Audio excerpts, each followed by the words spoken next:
Greetings, everyone. This is Derek Robinson. Today we have a very special program which is being brought to you by the combined efforts of several targeted individual organizations. We have gathered together individuals and organizations across the nation and the globe as we seek to raise awareness and sound the alarm regarding the issues of organized stalking and electronic harassment.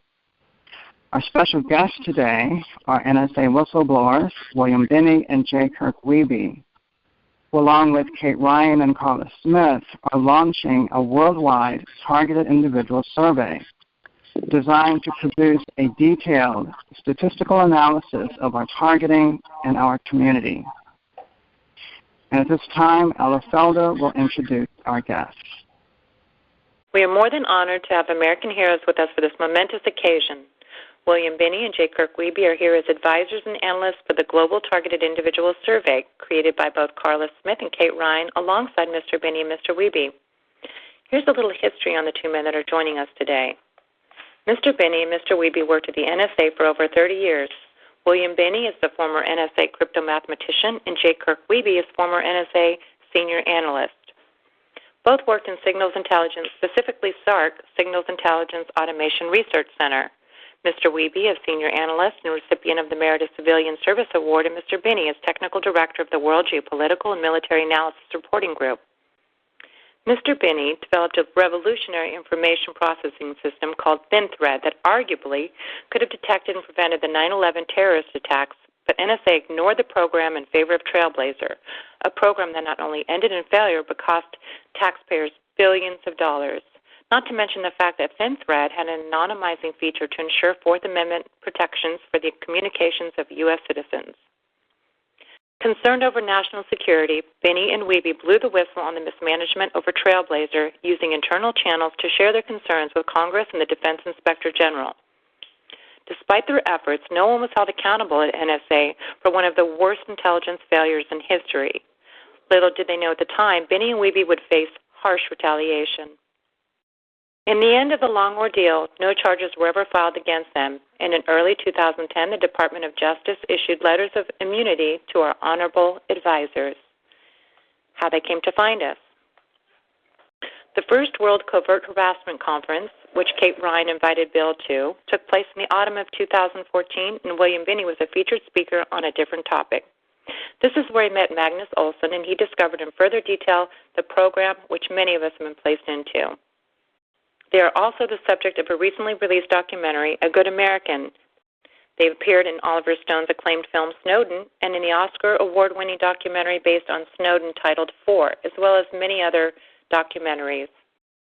Today, these two men work tirelessly at bringing to light the violation of protections of personal freedoms that have occurred both in the United States and the European Union. Most importantly to our community, they are trying to bring to light one of the most atrocious crimes of the century. And for that, we thank you.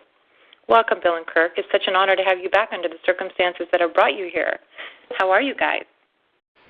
Well, thanks for the complimentary statements there. Yes. I'm fine. Thank you so much for hosting this, Derek and Ella, and welcome to all those who have joined us today. Well, we're happy to have you here again. I would like to be clear that this podcast is specifically for the moderators and organizational leaders around the world, so please respect that request. First, we'll be allowing the moderators to ask questions. If you're a moderator, please star 6 at this time. Okay. Ella, are you going to ask more questions, or should I start? Go ahead and ask a question. Okay. First question is for Bill and Kirk. First of all, I want to say thanks so much for being here today and for working with us on this issue. Appreciate that. So I guess per Kirk's request, we're going to start with Bill. Can you tell us about the survey? Well, the survey is intended to first collect data on individuals who are experiencing what appears to be some kind of radiation effects, so in different spectrum. And so we're trying to collect the symptoms that people have, then also collect data on open source published information about different kinds of radiation being used for population control and riot control and things like that, and governmental experiments, and then map those to the symptoms that are resulting from those devices, and then also map those back to people and their experiences as we've accumulated in the survey. And then we'll try to put together different kinds of devices that could help detect those kinds of signals so that people can actually begin to trace them and begin to assemble evidence and target the origin of these things so that we can take it into a court of law and have it out in the open. Okay. So the whole idea is to add some kind of discipline to the process so that we can actually make concrete statements in courts of law. Okay, I see. And how long will the survey be available for people to take? That's up to Cait and Karla. I'm not sure exactly how long they intend to have that done. Cait or Karla, do you want to chime in here? Okay, well, they're not on just yet, but we'll find out later about that. Okay. Derek, this is Kirk. I had suggested, don't know that it's in concrete, but I had suggested that it be 90 to 120 days. Okay. I think Cait was mentioning 120 days, so that's fine. We just need to give people an idea of how long they have to sign up for it. Right. Okay. Now, will the survey be strictly for targeted individuals, or will the non-targeted population also be taking the survey? I would suggest that it be anyone who believes they are being targeted in some way by directed energy weapons of some sort, whether they be in the audio spectrum or in the RF spectrum, either way. Okay. Also, I was wondering, are there people that in your circle of association that you would kind of present the survey to as well? Or I think we would certainly want to present it to people who are, would have some kind of influence in the courts of law. So we're legal advisors, things like that. Is that what you mean? I guess what I'm trying to say here is that one of the things we'd like to see happen is that the survey be made available to as many in the general public as well as in the targeted community. So maybe we can talk about some ways that could happen. I was just wondering about the efficacy of maybe having a control group, people that are like not targeted, and compare their experience with those that are targeted. Would that be of importance here? Well, yeah. Eventually, I think that would be. Mean about making the survey available to people all around, and not just individuals who feel they are targeted. But sure, yeah. I mean, you could do that. I mean, I don't. I think once we get the outline of the symptoms and mapping symptoms to devices and the symptoms from those devices back and forth, and then showing and suggesting devices that could be used to, in fact, detect these kinds of emission and also locate them too. That's important too. Then I think at that point it might be meaningful for everybody to look at and see if they're experiencing those kinds of things too. Keep in mind, some of this can also be environmentally induced. If you're near high tension lines or things like that, or microwave towers or things like that, that can also do that kind of thing. So we need to, but we should be able to separate that from any kind of targeting activities. So I think, if you're near, for example, if you're near a microwave tower, that should be a constant thing with no break. Things like that, we could try to use that kind of analysis to separate the environmental stuff. Right. Well, what I was thinking about was that once somebody gets to the court arena, they'll want to be able to say, well, this is how our population is affected versus the general population, and how these directed energy weapons are affecting our health more severely, say, than the general population. So that comparison, I think, would factor in. Absolutely. Yeah. Yes, I agree with that. Yeah. Okay. One thing I was wondering about is your collaboration with Edward Snowden. Are you in contact with him at all? You and Kirk? No, I've never had direct contact with Edward. I mean, I've been in conferences with him where he's Skyped in, but never really had direct contact with him. No. Same for me, Derek.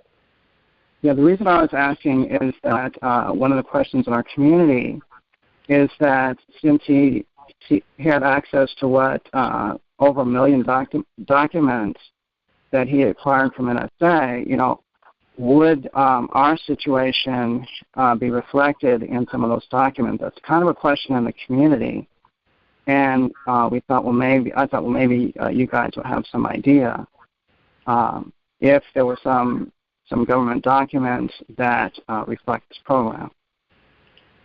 I would think so, but I really would think it's more likely that CIA is involved in this than NSA.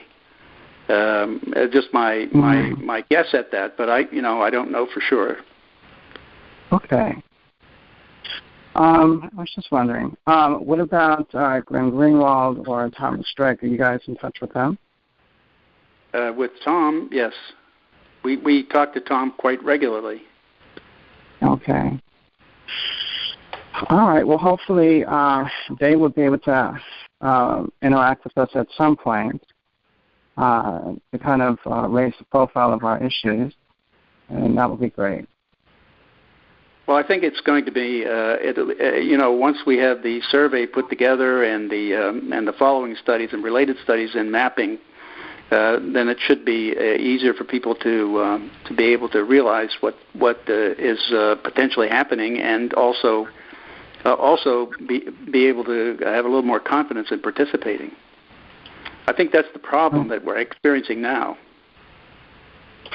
Right. Well, once the survey, once that becomes public, and more people become aware of it, they will realize what's at stake for them. This is something that everyone has a stake in.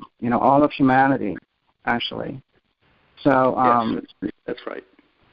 So that's what we're trying to raise as much awareness as possible, because everyone on the planet is potentially, can be affected by this weaponry we're trying to convey to our general public.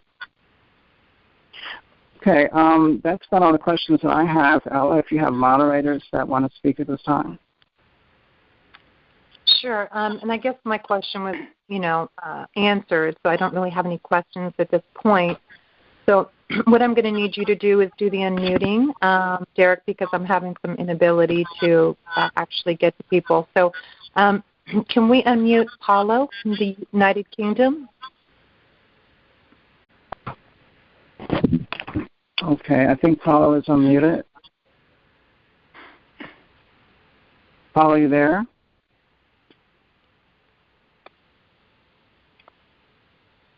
Okay. Ella, are you unmuted? I'm unmuted, thank you. Okay, Paulo's line is open. I don't hear him, though.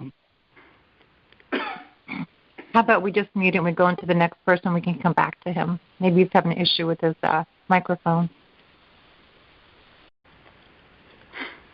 Okay, again, only if you're a moderator, please *6. Okay, let's try, let's go down to the 916 number.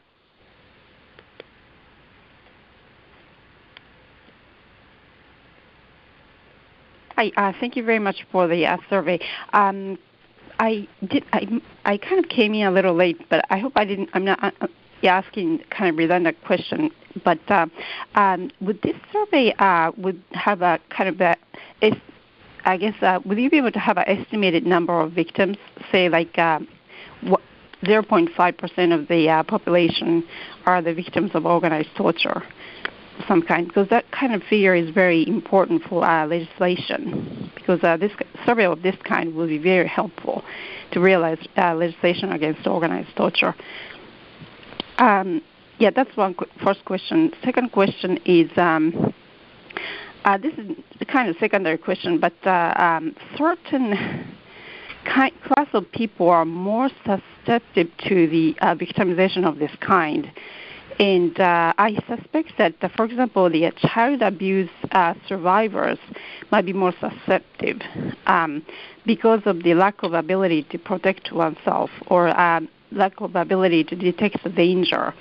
And also, according to Colin Roth's study, intelligence agencies usually target mentally ill people and then homeless people and I guess prostitutes for human exploitation in the past.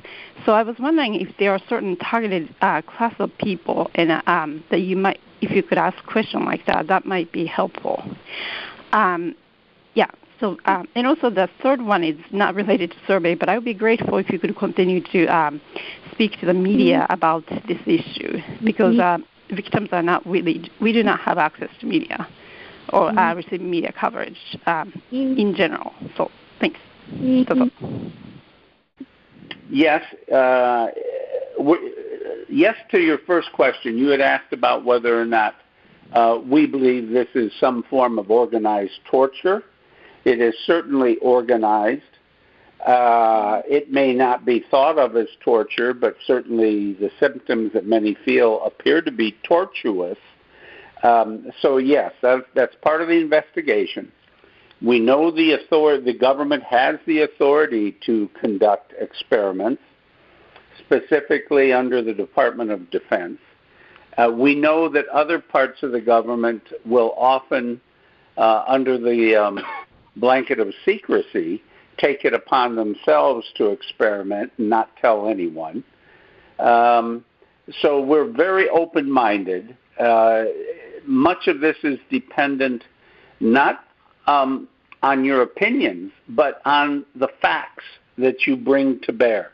What it is each of you actually experiences and describing that to the best of your ability. Now, on number two, does the government target the mentally ill? To be honest with you, Bill and I are viewing this as we're very open-minded. We don't have any predisposed positions on any of these things.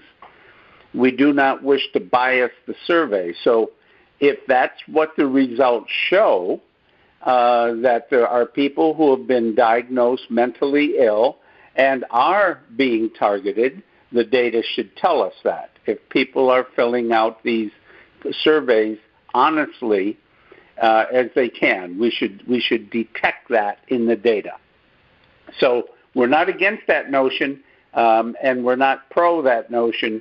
I will accept your premise that it seems to be common, and I would even say it makes some sense the government would pick on those disadvantaged people, although it makes me angry to recognize it.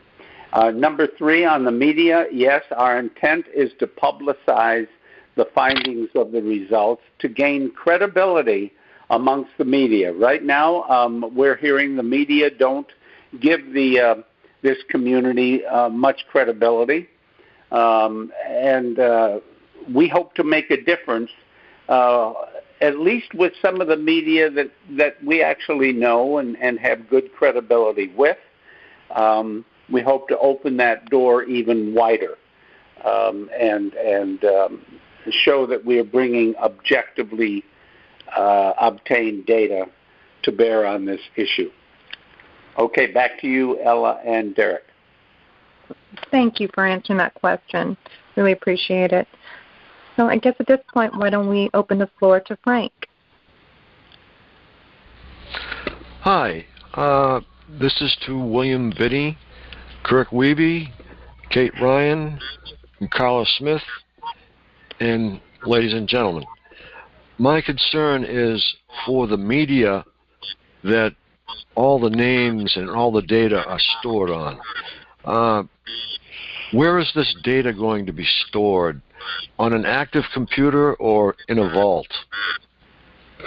Bill, do you want me to answer? Well, I think it's Karla will be managing that. I'm not. I haven't been tuned into that part of what she's doing, but I'm pretty sure it's going to be held offline and not air gapped from the network. May I make a recommendation? Karla is a better one to answer that one for sure. Okay. May I make a recommendation? Absolutely. Sure.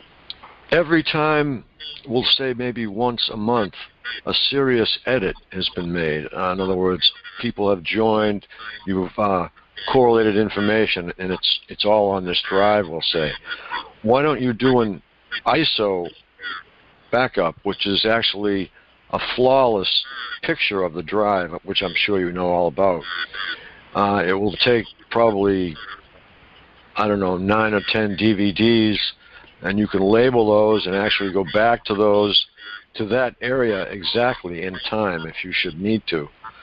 And it gives you a snapshot of the whole drive. Therefore, no information will be lost. Now, I just wanted to offer that. No, I think that's a smart suggestion, and in fact, that may be what Karla's going to do. I knew she was going to back up this data and keep it offline for storage and safety and have more than one copy amongst us so that it doesn't get destroyed or mishandled should something happen to one of us. No single points of failure. And I like the ISO idea. Yeah, it's a snapshot, and a copy should be distributed, hand-delivered to Cait, Karla. It should be wrapped and tucked away in possibly a bank vault that they have access to. Another thing that's bad about a hard drive can go down, not so much the motor, but the read and write arms can actually become destroyed. So if it's on an ISO disk, we'll say, which is obviously going to be DVDs, that is never, ever going to be messed with. You can't screw with it. Perps can't get at it. Perps can get at a drive. They can't get at an ISO image. But I thank you very much for your time, and I want to thank all those who have participated and put this survey together. I'm going to encourage it with everyone I know to get some people to sign it immediately. And I do appreciate the great amount of time that everyone has spent on it. Bill, Kirk, Cait, Karla. I'm sure there's other people that have helped out too, and I just want to thank them all. Thank you. Thank you. Thanks, Frank. Okay, guys, a little reminder, let's keep the questions on the short side, just for time constraints. So let's go, Derek, to 386. I believe that's our Neil. Okay, well, 516 is unmuted, so go ahead with your question. Okay. I'm sorry. I'm not a moderator, so I won't. I didn't get that part initially, so I won't. I'll give this time to someone else if needed. Well, thanks, Rochelle. Okay, thank you. I got my survey, and I'm anxious to get it done. Well, thank you for participating in that survey. It's very important. Everyone that we know that's a TI, if they can do the survey, it will just help. Okay, I guess we'll go to Ramona next. Oh, hi, Derek. Hi, everybody. Hi, Ramona. Welcome to the call. Hi, thanks for taking my question. Can you hear me okay? Yes, just fine. Yeah. Perfectly fine. Okay, brilliant. Well, first I just want to say thank you to Cait and Karla for setting up the survey. Thanks for doing all the hard work for all of us. And, of course, I want to thank Bill and Kirk for coming forward to be at the forefront and be at the head of the survey. So the first question I had was, when you get the results of the survey, is there going to be a screener for the data before you get it, Bill and Kirk? And if so, what are the criteria for that screening, if there is going to be a screener? Or will you get the information directly? Will you get the survey directly and all of the information? We plan on looking at the files that Karla and Cait prepare for the data, and then looking at it and analyzing the data. And if we see something that would suggest we need to rearrange the data or shuffle it around, look at it from different perspectives, then we'll certainly have to do that. Looking at, when you compile data like this in a data analysis approach, you have to look at it in any number of ways sometimes to figure out what is the best way to look at it, so you can see the patterns and underlying structure of data that's related. Mm-hmm. So you have to go through several iterations of that. So there will be some iterative process. I don't know that I'd call it what you were calling it, but I use the word screening, but whatever, however you do it. Yeah, we're going to be looking at it in many different ways. In other words, to try to figure out how can we arrange the data so we can see underlying patterns that are meaningful and reliably demonstrated by the data. So that's the trick to data analysis, and so that's what we'll be doing. Sure. Yeah, that's great. No, that's great to know. So basically the information will be sent to Cait and Karla, and they're going to compile it in some form. You get it, and of course you're going to, as you said, change the patterns around as you need to. All right. Yeah, if necessary, yes, that's right. Yeah. Yeah, this is Kirk, if I can just add, we have no plans to pre-screen. We are treating each survey equally. So we're not going to bias the question up front by screening based on some criteria of geography or whatever. We're going to let the data tell us everything it possibly can. Okay, brilliant. Yeah, that perfectly answers my question. So I have another question, and I'm sort of in a rush. I have to get out of here very soon, so I'm talking fast. Sorry. Why is it called a symptom survey, given that all of us are being hit with, EMF weapon energies, and these energies are sort of impacting on us as signals in our bodies, and we can measure them with meters, and we can actually block them as well. So why is it called a symptom survey? It's the idea that people are experiencing things, and we wanted to capture that from everyone, from a wide audience of people. So some people would not necessarily call it symptoms. Some might call it something else, but we picked a word, okay? Okay. You can basically think of it any way you want, but it's the things that are affecting you, with the effects you're experiencing. And we're trying to capture that, and we called it symptoms. Okay? I see. So it wasn't sort of a distinct word choice; it was a word for use. In other words, is what you're saying. Yeah. Okay. So because a lot of us think, well, this is a criminal issue; it's a human rights issue. We're being assaulted. Yes, that's right. It's human rights that are being destroyed here. Yeah. Okay, that answers my question. So basically, you just want to capture effects on the body. Yeah. Yes. All right. Yeah. So for now, I think those are my sort of primary questions.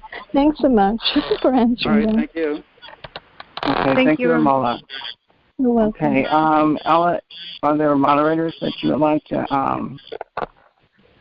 Yes, would like to ask questions? Yeah, but why don't we bring Neil Chetier in? I see him to use the 386 number. Okay. Hi, Bill, Kirk, Derek, Ella, Cait, hello, Karla. Hi, Neil. Welcome. Hello, hi. Well, my angle is just to let you know, back when we were doing the FFCHS group, there was a lot of confusion about the symptoms versus the variety of delivery systems.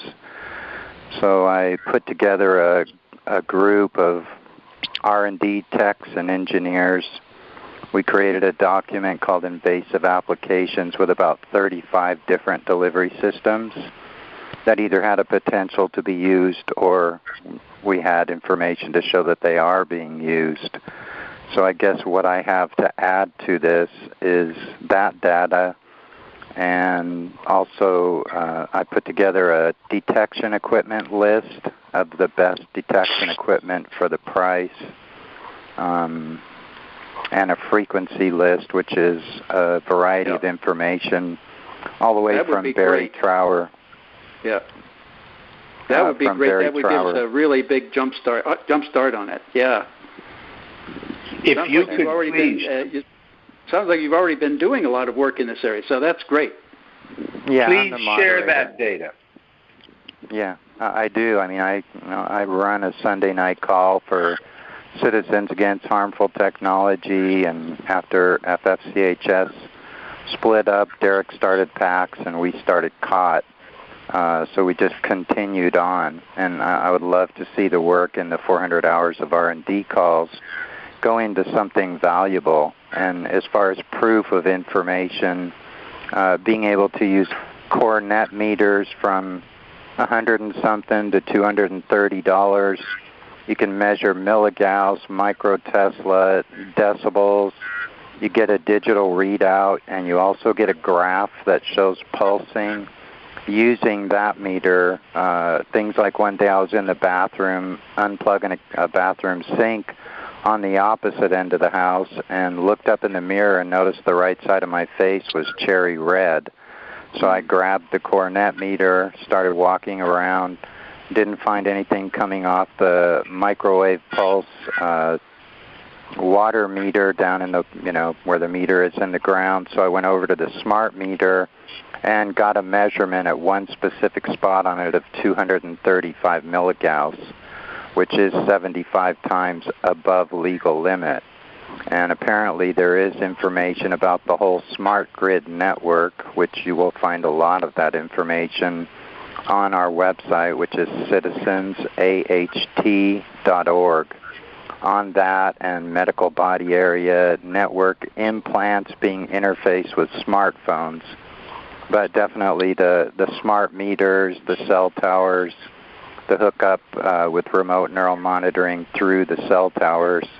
We don't really have a whole lot on satellite, but our web builder, the owner of Cait, is Skizit Powers, is the name that she uses. She has extensive information on just about everything but satellites. I'd say we haven't really covered that topic well as far as the interface, but it'll help to paint the picture, so at your service.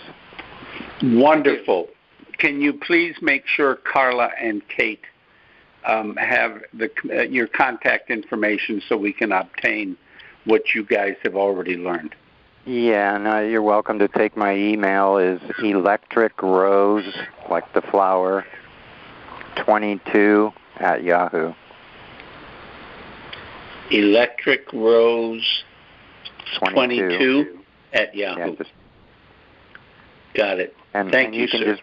And I'll just send you the invasive applications, the frequency list, which is also showing some of the information that Melinda Kidder uses when you find these using a spectrum analyzer, that it's actually licensed by FCC to certain companies or satellites.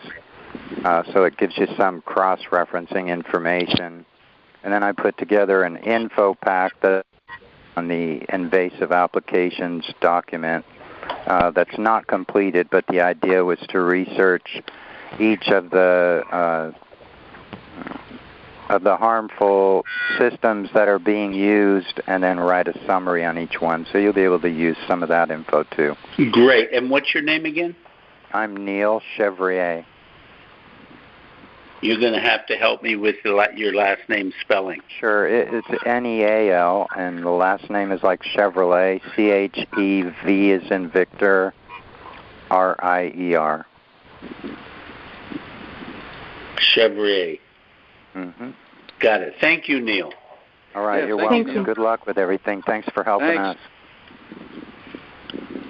Okay, so at this point, Ramona would like to ask a question, Ella. Sure. She has a quick question for them. Of course. Okay, Ramona, you're unmuted.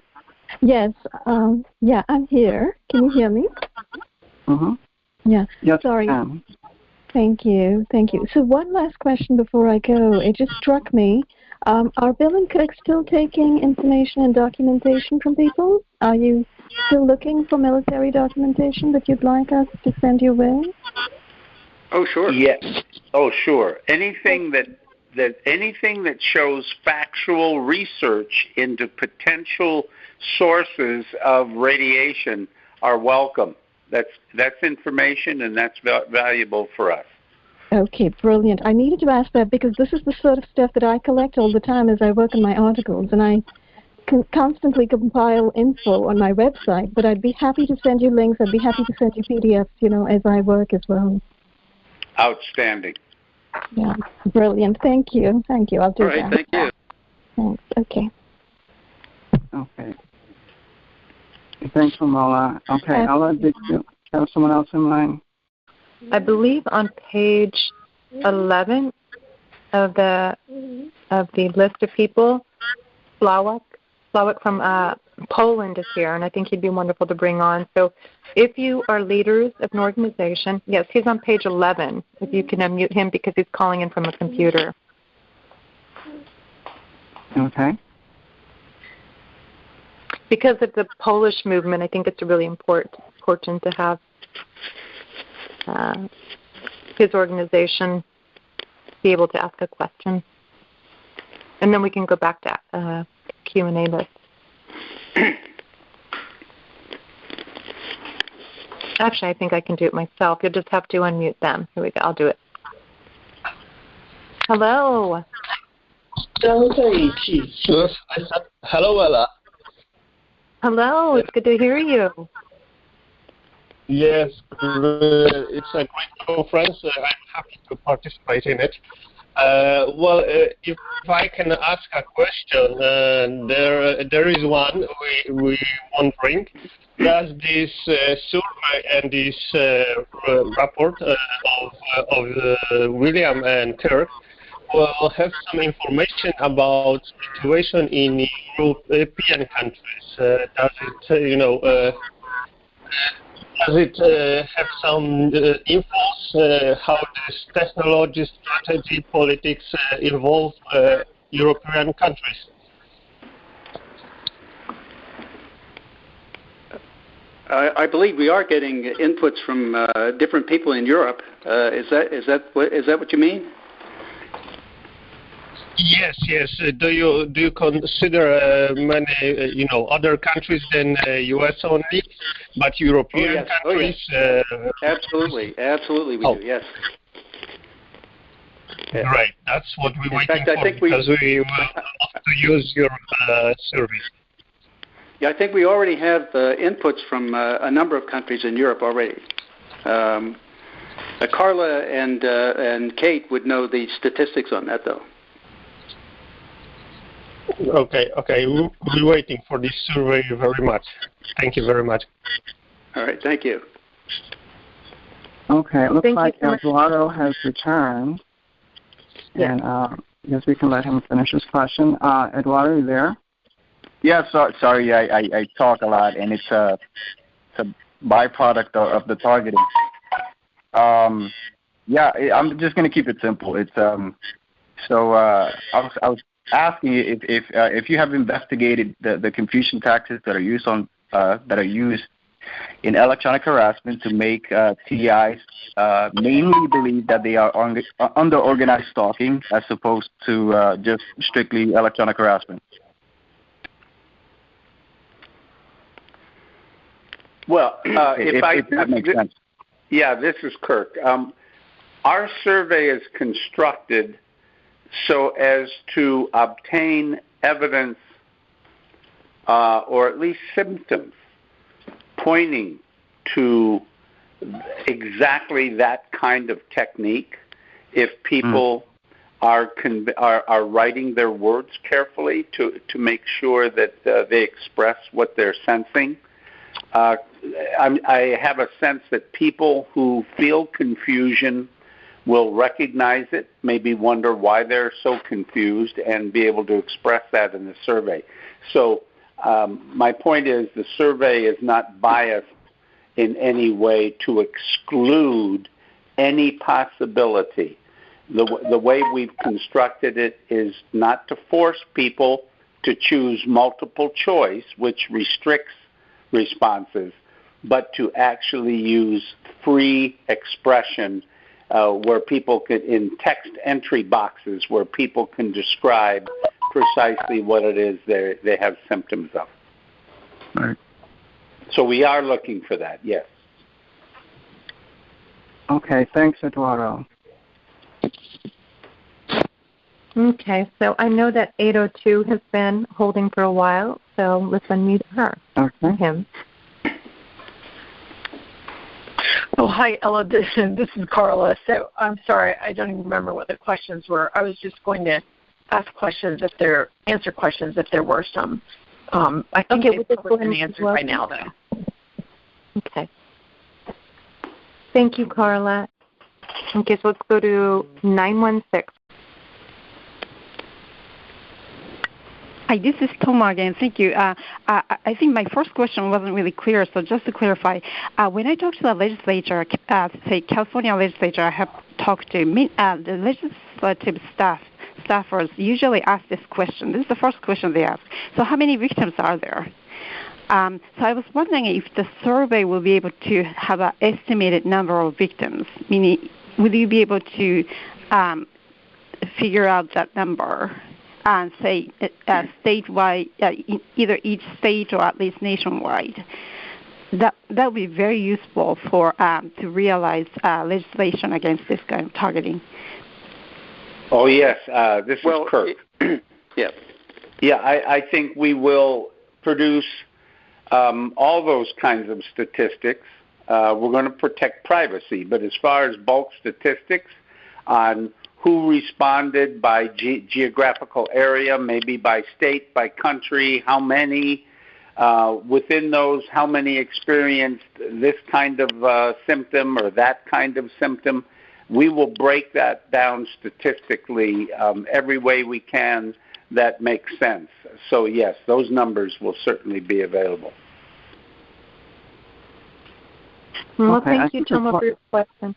Go ahead. I think her question was, and this is something that we in the community have been wondering about for quite a while, and I don't believe the survey would actually be able to solve this one, but basically we're looking for actual numbers in the population, percentages, something that's difficult for us to find exactly. There are estimates, but probably when we get to the point of a general survey for the general population, will those numbers materialize that we're kind of looking for, to be able to cite that we are 10% of the population, 6% of the population, or whatever. That number is kind of elusive at the moment, but we would like to find that out somehow. Well, I think what we could do is talk about distribution or clustering of these kinds of events and the experience that the people are having and how they cluster, which wouldn't. I mean, anything we tried to do is project to the greater audiences. I mean that's all speculation. I mean, we'd have to have some sampling that would of all the areas really to see what the distribution would be or potential distribution would be to even begin to estimate a total number, you know. Right. We're kind of dependent on the people to respond. And those that do, we could look at how it clusters and see if there's any pattern to the clustering. And if there is, then it shouldn't be a nationwide thing or a country worldwide thing. It may be very clustered, and because how else could you control the if you're running an experiment, how else could you control it unless you had it focused or in some way limited, you know?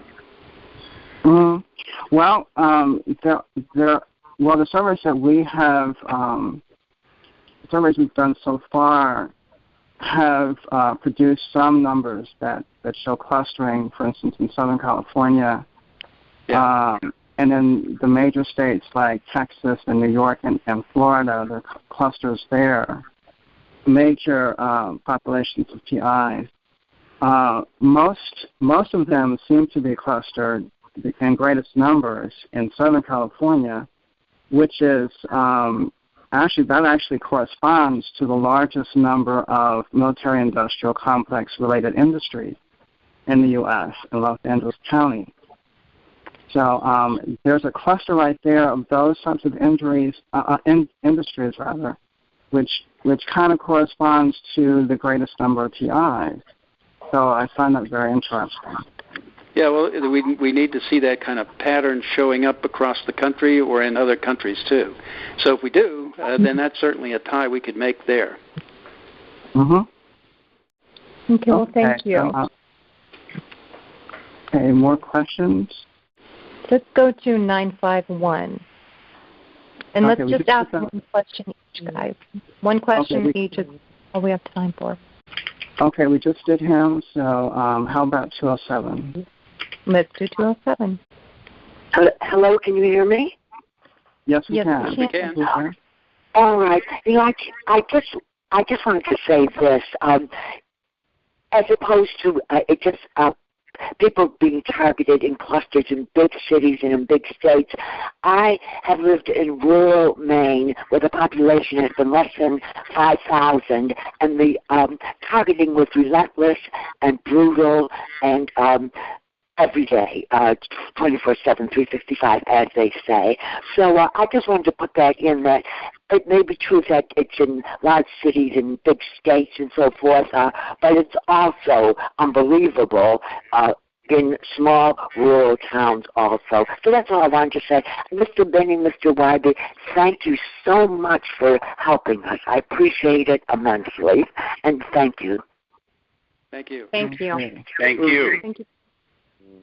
Again, if you're a moderator or a group leader, please go ahead and star 6. We just have a few moments, so, I know that Elizabeth Smithy, I think she's on page 9. She represents France. If you maybe want to get to her and we can unmute her. I think she's calling by computer as well, so she's not able to star 6. If you see her, can you unmute her? Sure, I'll do that right now. She may have dropped off. Or maybe not. Elizabeth, are you there? Okay, we have a 262 that has a question, and while you're searching for that one. Okay, she might have dropped off. So, hi, this is Debbie in Wisconsin. Hi, Debbie. Hi, Debbie. Hi. I wanted to ask a question.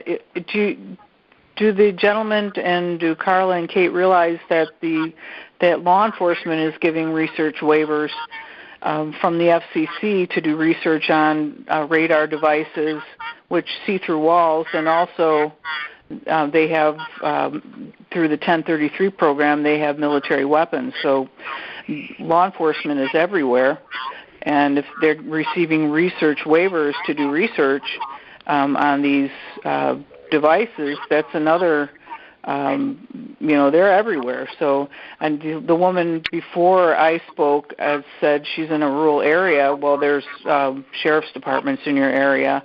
And also the clusters are usually, I did a map many years ago of all the people in my state, and we're all located around university and university extensions.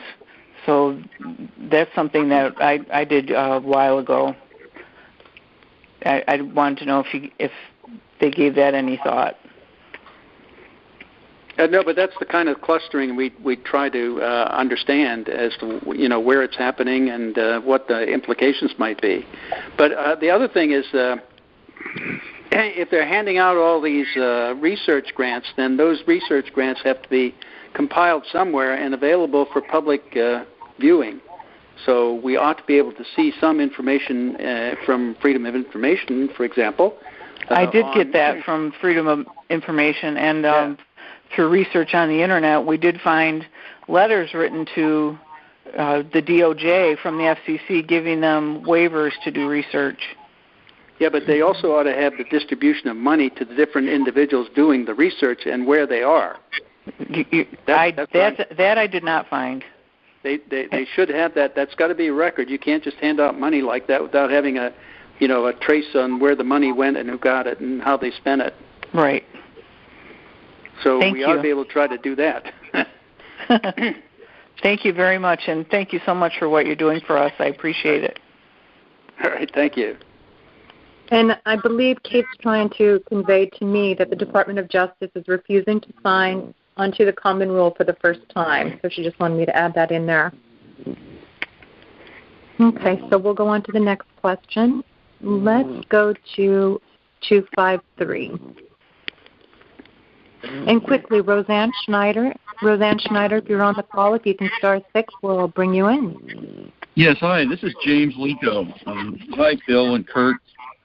I just wanted to see if you were aware that some of the pains and afflictions that TIs get are mimic injuries or afflictions like old age or some kind of different things like that, and also diseases.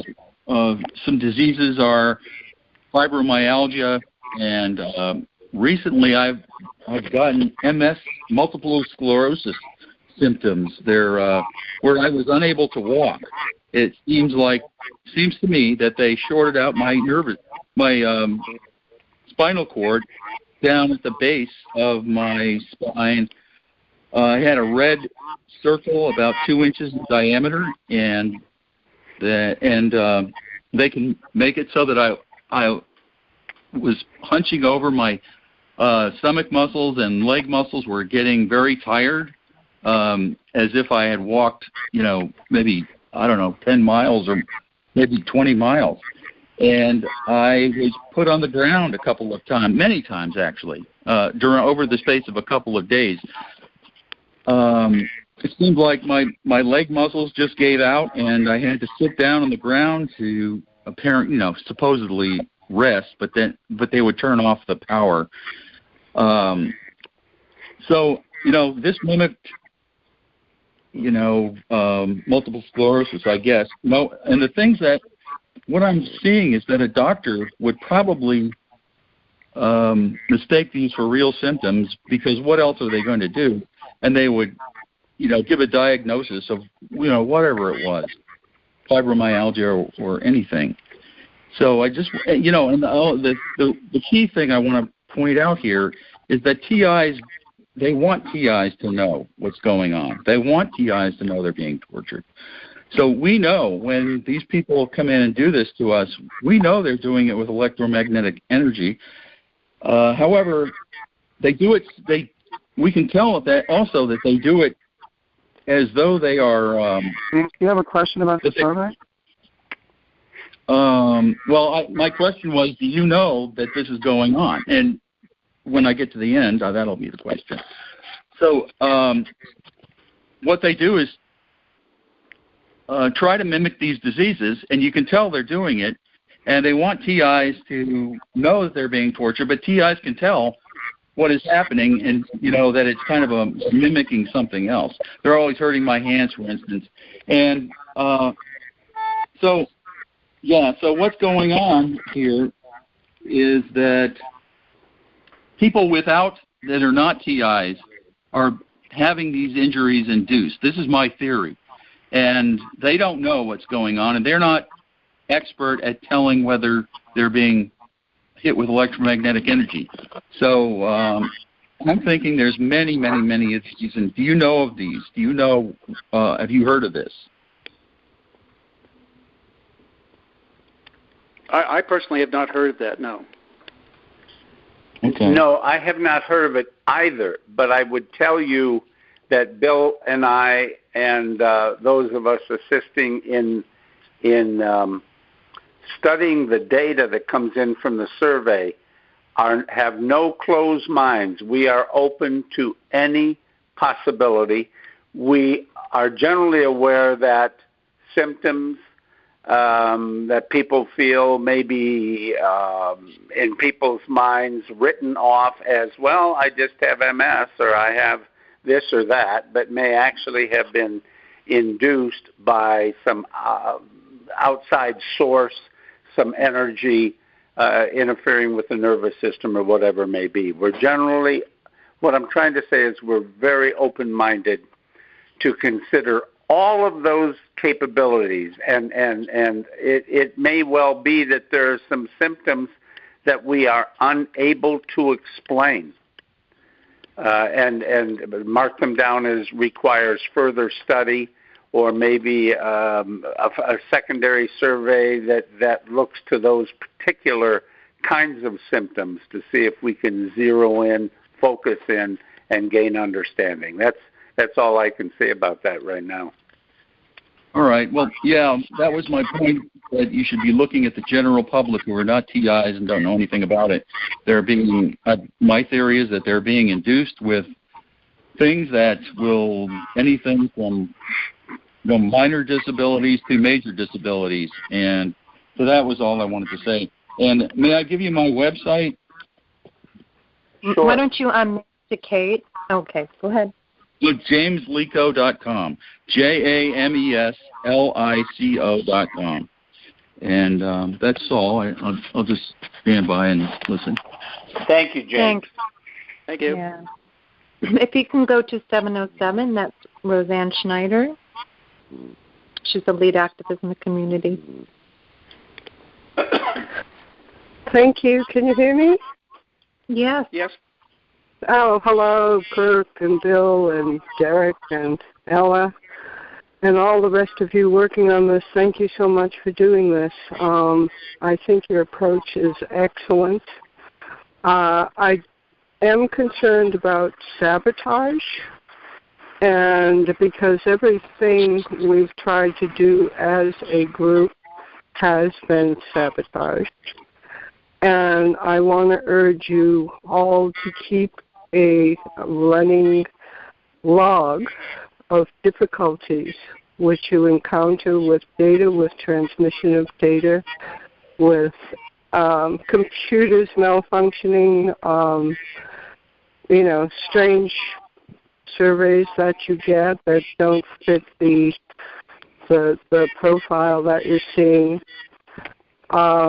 Just based on the experience of the last 10 years, this has been a major component of anything we try to do. Secondly, there's, I'm not sure if you're aware of David Boyce, he's a graduate of a Naval Academy. He was working on electronic warfare. And he found out about this experimentation and went on to try to publicize it by walking across the country. Now, he referred to part of this program as perception management. So I have not looked at this survey yet. I don't know if this is strictly physical symptoms that you're collecting data about, or if you're also asking for theory, like what do you think is happening to you and who do you think is involved. But I have to add to Eduardo's statement that it does appear that perception management is a part of the protocol, in that people are being compromised in a way that they might be interpreting the events in their lives as, incorrectly. So, and this could indeed be a part of the program. So when you're looking at the data, this might be, something that you're able to see. And I just wanted to back that up because I think Eduardo had an excellent point about that. TIs are made to believe that their neighbors are attacking them, and this is happening and that's happening. Whether this is true or not is up for discussion. Because if the programs involving perception management, then, that's going to be taken as another symptom. Okay. Anyways, I think your approach is excellent. I pray for the success of this. I look forward to seeing the results. I think we all do. And thank you from the bottom of our hearts. This is, you're true heroes to step up to the plate and help us with this. Can I just add here that, Kirk and I are fairly familiar with the different techniques to manipulate and confuse enemies, if you will. I mean, in terms of the old Soviet Union, they used to call it manipulatia and disinformatia. It's a way of manipulating information, manipulating people, giving in disinformation, and those kinds of techniques were we have been experienced in detecting. So hopefully we'll be able to see that through all this data, and be able to pick that out, and also define it as a property of the entire program. Clearly. You're the perfect people for this job. I mean, I couldn't be more pleased with that response, and thank you so much for taking the time. You're welcome. Yeah. Let me just add a comment. I had hoped for an opportunity to say to those who are listening to this phone call, please be aware if anyone tries to convince you not to take the survey. Be very leery of anyone trying to talk you into the idea that we are untrustworthy in some regard, or the survey is flawed. As prima facie evidence of someone trying to sabotage our success. I don't know how else to say it. Bill and I had to come to grips with the idea that, or the challenge, how to know who we could trust when we blew the whistle. And we clearly discounted anyone who tried to dissuade us from blowing the whistle on wrongdoing. And so I just caution you, if anyone tries to talk you out of taking it, they should be high on your list of being suspicious for such a person. So please do fill it out. We are going to guard this information with our lives and treat it scientifically, objectively, for the benefit of all of you. Just wanted to say that, Ella and Derek. Thank you. Okay. Thanks very much, Kirk. We do have Paulo. Paulo, you there? He'll be our last question. Okay. Okay, Paulo? Oh, his line's unmuted. We can't hear him. Paulo does great work in the UK, and I hope he's able to ask a question. Well, he says he's still muted. I don't see it. His line is muted anywhere. Well, he's connecting by computer, so he's going to try to call in by phone. So while we're waiting for him, sorry, I didn't mean to interrupt you, Derek. So maybe while we're waiting for him to call in, maybe one quick question. Maybe do 530. Sure. Hello? This is Ed. Ed Spencer. Oh, hi, Ed. Do you have a question? Hi. A question for yes, I do. What question is, I understand that scalar waves, which cannot be blocked, are a big part of this V2K and other intrusions into the brain. And I'm wondering how that is dealt with in the questionnaire. And the other, I'll just make a quick statement. I think the torture is not the main issue here. I think mind control, which is hidden is the main issue, and because that's real political power there. And 5G is probably a major aspect of mind control. I yield. Thank you.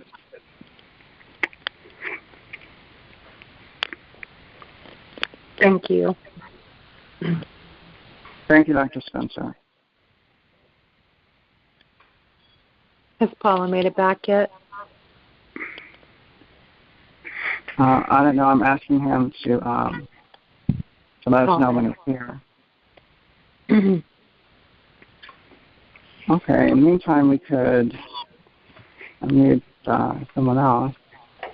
Well, sure. Who's been on there for a while? I know Neil's already asked a question. Let's see here. Let's try.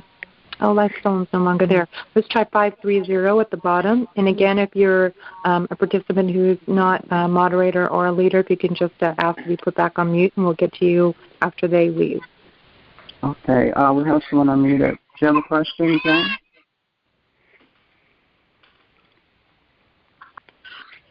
Okay. How about Millicent? Millicent, yes, please have her. Hi, everyone. Hi, Millicent. My question is, are there any considerations being given to collecting any data on whether or not the doctors are aware or show any knowledge of what we're dealing with?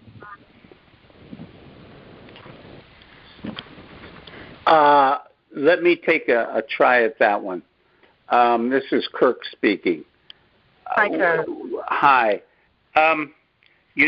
There's going to be, right now we're focused on getting the survey out and getting it filled out and getting as much coverage as we can in terms of obtaining data. And then digesting the data, trying to spot trends, commonalities, anomalies, all of those kinds of things that data can tell you. And then there'll be a phase two. Okay, now that we have these understandings, what are we going to do with them? And I think approaching the medical community is definitely a must-do on that bucket list of things to do, and a pretty important one. And I hope that some participants in the survey will actually point to physicians who are open-minded as opposed to treating everyone as part of a bell curve and then outliers on the bell curve. The tyranny that we've seen, that all people have seen in one way or another in data analysis. So, yes, that definitely is in the list of things to do. Yeah. So no, all I wanted to say, I think, is quite wonderful that you are lending your credibility and the fact that you're very much well respected in the world of activism, alternative media, whistleblowing. Hello. Yeah. Okay. Bill and Kirk, can you hear me? Here. Can you go ahead and ask your question? Yeah. Morton. Yeah, I just wanted to thank Bill and Kirk for for lending the credibility of the fact that they are well respected in the world of alternative media, whistleblowing, activism to our cause. And if I had to ask a question, I would ask possibly if you have already any plan in which way you are going to publish or use the result of the survey, if there is any priority, any agency, any organization, you prioritize in terms of forwarding them the result of the survey. Yeah. Okay, I didn't hear all of his question. There was a lot of background noise. Yeah, I had a hard time hearing that. Yeah. Okay, Paula, if you could summarize your question in a few words. Yeah, if you have already a list of organization or agency you prioritize in terms of forwarding the result of the survey to them. It was still very difficult to hear him. I know he said thank you to them, and then something about a list of organizations. Yes, it says already in mind some prioritizing some organization or agency which will be first on the list to be contacted with the results. Yeah. Yeah. Okay, I understand what he's saying. Paulo is saying, will we have a list of organizations that we will prioritize to inform them of the results of the survey? Yeah. Okay.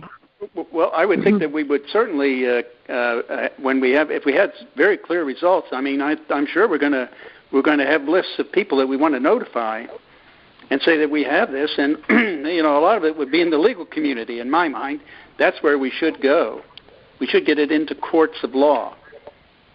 Yeah, and of course we need to distribute the results to those who have taken the survey too. People like Paulo, key people in the network globally need to get a hold of it as well.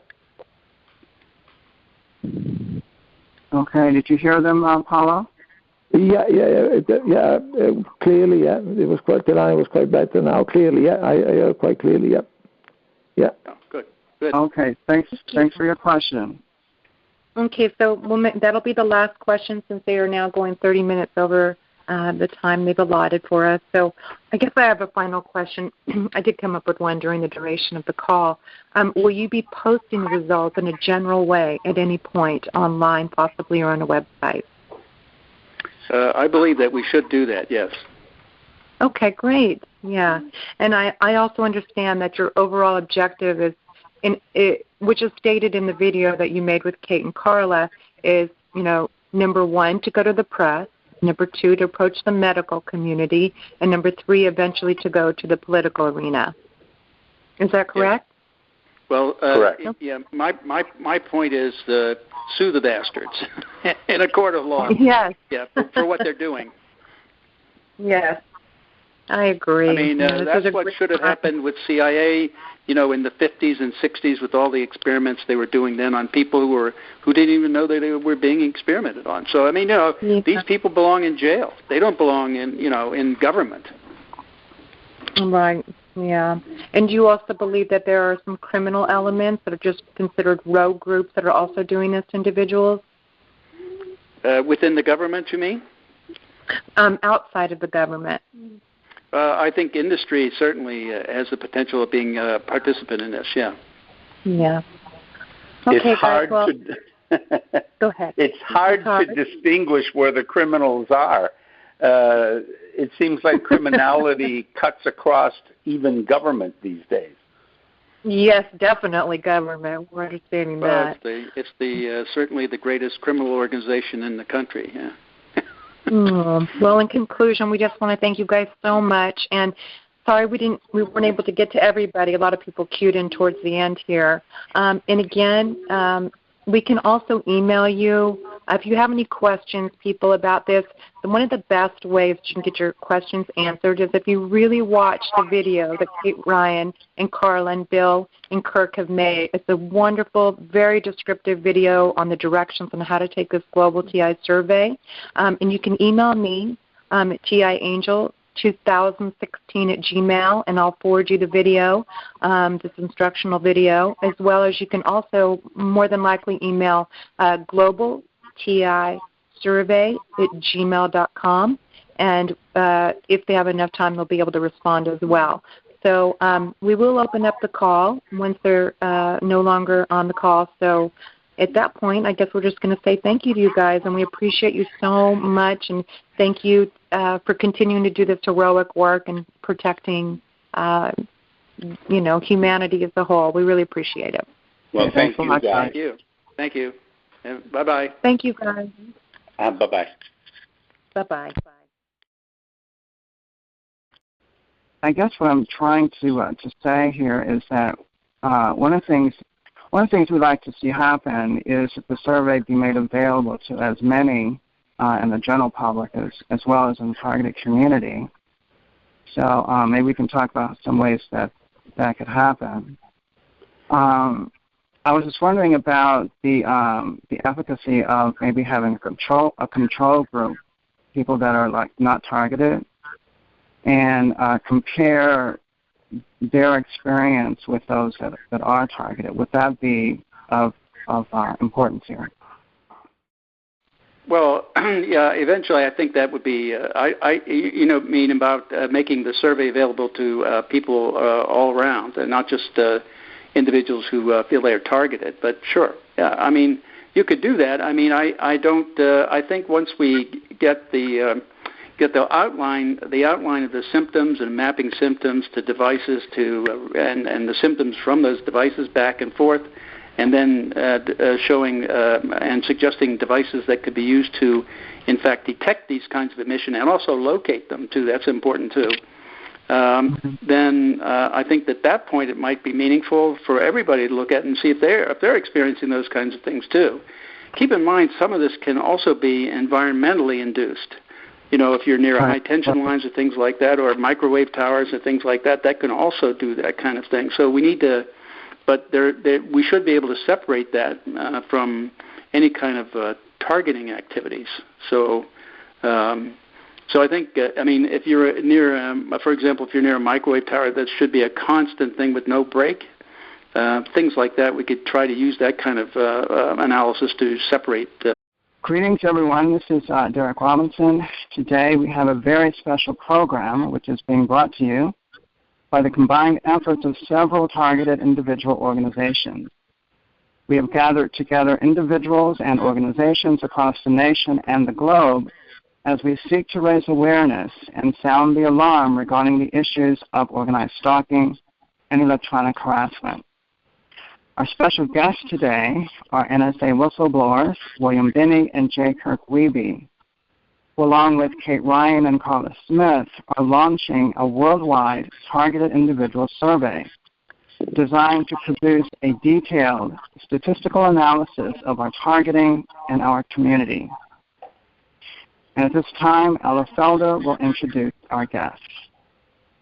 We are more than honored to have American heroes with us for this momentous occasion. William Binney and J. Kirk Wiebe are here as advisors and analysts for the Global Targeted Individual Survey, created by both Karla Smith and Cait Ryan, alongside Mr. Binney and Mr. Wiebe. Here's a little history on the two men that are joining us today. Mr. Binney and Mr. Wiebe worked at the NSA for over 30 years. William Binney is the former NSA crypto mathematician, and J. Kirk Wiebe is former NSA senior analyst. Both worked in signals intelligence, specifically SARC, Signals Intelligence Automation Research Center. Mr. Wiebe is Senior Analyst and recipient of the Meritorious Civilian Service Award, and Mr. Binney is Technical Director of the World Geopolitical and Military Analysis Reporting Group. Mr. Binney developed a revolutionary information processing system called ThinThread that arguably could have detected and prevented the 9/11 terrorist attacks, but NSA ignored the program in favor of Trailblazer, a program that not only ended in failure but cost taxpayers billions of dollars. Not to mention the fact that ThinThread had an anonymizing feature to ensure forthers around the world, so please respect that request. First, we'll be allowing the moderators to ask questions. If you're a moderator, please star 6 at this time. Okay. Ella, are you going to ask more questions, or should I start? Go ahead and ask a question. Okay. First question is for Bill and Kirk.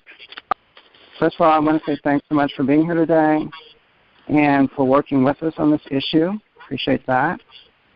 So I guess per Kirk's request, we're going to start with Bill. Can you tell us about the survey? Well, the survey is intended to first collect data on individuals who are experiencing what appears to be some kind of radiation effects, so in different spectrum. And so we're trying to collect the symptoms that people have, then also collect data on open source published information about different kinds of radiation being used for population control and riot control and things like that, and governmental experiments. And then map those to the symptoms that are resulting from those devices, and then also map those back to people and their experiences as we've accumulated in the survey. And then we'll try to put together different kinds of devices that could help detect those kinds of signals so that people can actually begin to trace them and begin to assemble evidence and target the origin of these things so that we can take it into a court of law and have it out in the open. Okay. So the whole idea is to add some kind of discipline to the process. Amendment protections for the communications of U.S. citizens. Concerned over national security, Binney and Wiebe blew the whistle on the mismanagement over Trailblazer, using internal channels to share their concerns with Congress and the Defense Inspector General. Despite their efforts, no one was held accountable at NSA for one of the worst intelligence failures in history. Little did they know at the time, Binney and Wiebe would face harsh retaliation. In the end of the long ordeal, no charges were ever filed against them, and in early 2010, the Department of Justice issued letters of immunity to our honorable advisors. How they came to find us. The first World Covert Harassment Conference, which Cait Ryan invited Bill to, took place in the autumn of 2014, and William Binney was a featured speaker on a different topic. This is where he met Magnus Olson, and he discovered in further detail the program which many of us have been placed into. They are also the subject of a recently released documentary, A Good American.